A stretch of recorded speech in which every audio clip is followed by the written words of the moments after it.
ఎవరైనా ఇందులో ప్రత్యక్షంగా పరోక్షంగా ప్రోత్సహించిన, ప్రకటనలకు సహకరించిన, నిర్వహణలో భాగస్వాములైన ఎవరిని కూడా రాష్ట్ర ప్రభుత్వం వదిలిపెట్టదు. ఈ రాష్ట్రంలో ఖచ్చితంగా ఇలాంటి సైబర్ నేరాల పట్ల కఠినంగా మేము వ్యవహరించడం జరుగుతుంది. రాష్ట్ర ప్రభుత్వం అప్రమత్తంగా ఉంటుంది, ఇలాంటి నేరగాళ్ల పట్ల కఠినంగా వ్యవహరిస్తుంది.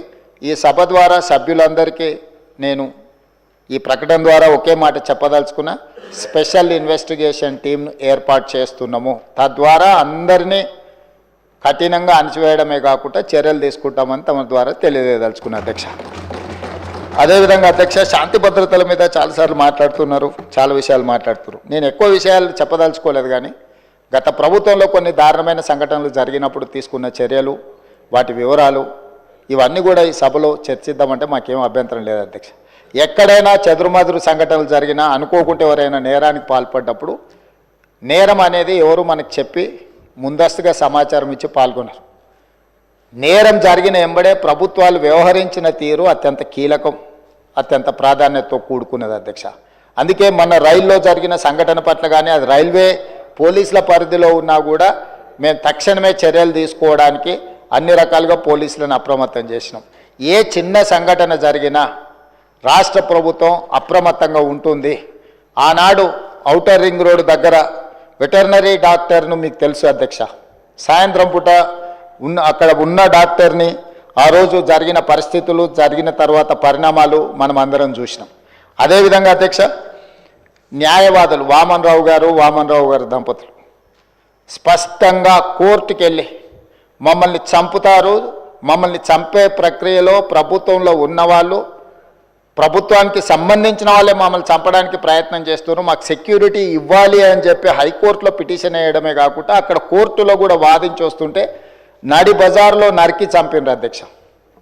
నడి బజార్లో న్యాయవాదులను, హైకోర్టు న్యాయవాదులను నాడు నరికి చంపితే ఈనాటికి ఆ చంపిన వాళ్ళ మీద రకరకాలుగా ఆ రోజు కేసులో ఉన్న వాళ్ళని తప్పించి ఈరోజు సుప్రీంకోర్టులో రాష్ట్ర ప్రభుత్వం సిబిఐ విచారణకు వాళ్ళు కేసు వేస్తే ఈరోజు సిబిఐ విచారణ కోసం రాష్ట్ర ప్రభుత్వం మాకేం అభ్యంతరం లేదు, విచారణకు ఆదేశాలు ఇవ్వండి అని చెప్పే పరిస్థితి. న్యాయవాదులను చంపితే కూడా ఆనాడు ప్రభుత్వము ఏమాత్రం కూడా స్పందించలేదు. అదే కాకుండా అధ్యక్ష, తమరికి తెలుసు సింగరేణి కాలనీ మహేశ్వరం నియోజకవర్గం వస్తుంది అనుకుంటా, మన సంతోష్ నగర్ అవతల చంపాపేట పక్కన 6 సంవత్సరాల బాలికను గంజాయి మత్తులో రేప్ చేసి మర్డర్ చేస్తే ఆనాటి ప్రభుత్వంలో ఎలాంటి చర్యలు తీసుకోలేదు అధ్యక్ష. అదేవిధంగా అధ్యక్ష, 2020 సంవత్సరంలో దేశంలోనే మహిళలపై జరిగిన అత్యాచారాలల్లో ఆనాటి రాష్ట్ర ప్రభుత్వం 4వ స్థానాన్ని సాధించింది అధ్యక్ష. తెలంగాణ రాష్ట్రం మహిళల మీద జరిగిన మొత్తం చిన్నారులపై వీళ్ళపై అగత్యాలు జరిగిన దాంట్లో ఎన్సీఆర్బీ ఇచ్చిన నివేదిక ప్రకారం రాష్ట్రం 4వ స్థానంలో ఉండే అధ్యక్ష. అదేవిధంగా అధ్యక్ష, ఇట్లాంటి ఒక్క దగ్గర కాదు, ఎన్నో సంఘటనలు. జూబ్లీ హిల్స్లో మైనర్ బాలికను పబ్లో నుంచి తీసుకెళ్ళి అక్కడికక్కడనే జూబ్లీ హిల్స్లో రేప్ చేస్తే, ఆ రేప్ చేసిన దాంట్లో టీఆర్ఎస్ నాయకుడి కుమారుడే అందులో ప్రత్యక్షంగా పాల్గొంటే ఆ రోజు వాళ్ళను కాపాడడానికి ప్రయత్నం చేసిండ్రు అధ్యక్ష.